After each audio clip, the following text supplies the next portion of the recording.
So one of the things we did discuss before about general solutions and particular solutions when we're finding antiderivatives is the fact that just without an initial condition, we don't know uh, a constant that we could be adding to our function.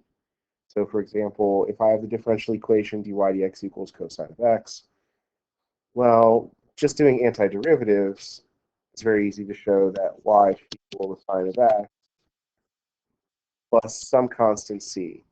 And without an initial condition, that's all we can say about the function, which is great and it does tell us a ton of information, but what if we wanted to graph this function?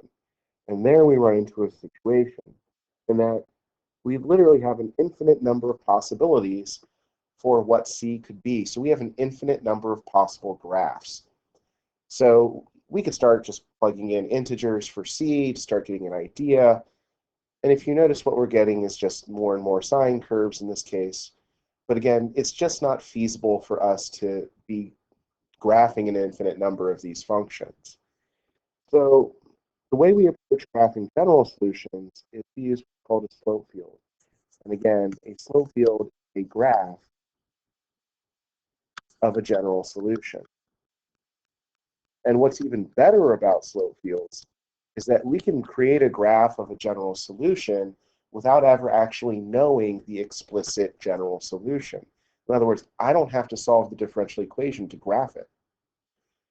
And the idea of this is if we change the name of our differential equation. So here, where I'm saying dy dx equals cosine x, the derivative is equal to cosine x, that means the slope of the curve is equal to cosine of x.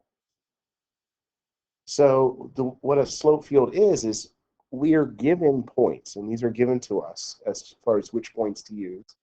If not, we can pick the number of points, but we generally go with integer coordinates, where all we need to do is we're at each of these points, we're going to draw a little line that has the slope of the function at that point. So for example, if I were to choose point 0, 0, if I wanted to find the slope there, I'd plug that into my differential equation, and the slope at 0, 0 would be the cosine of 0, which is 1. So I draw a little line with a slope of 1. If I go to pi over 2, 0, well, I find the slope there, which is the cosine of pi over 2, which is 0. I draw a little line with a slope of 0.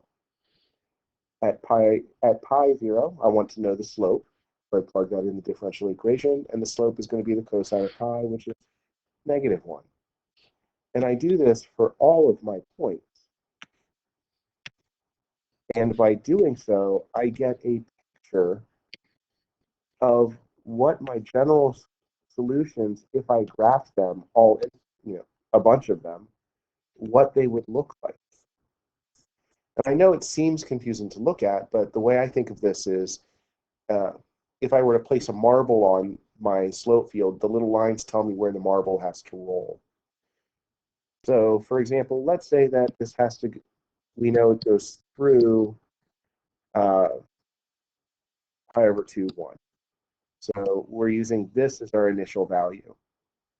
Well, if I go to the right, my marble, according to the little line, has to go horizontally. But as I get closer here, I'm told, oh, it has to go start going down with a slope of 1. If I were to have it roll to the left, it starts out with a slope of 0, but then I have to have a slope of +1, then a slope of 0, then a slope of -1. And if you notice, I do get a sine curve by graphing it this way. It's not a perfect sketch of the particular solution. That's what this is this is a particular solution. But it's a really good one that gives me an idea of what's the shape of it in the general solutions.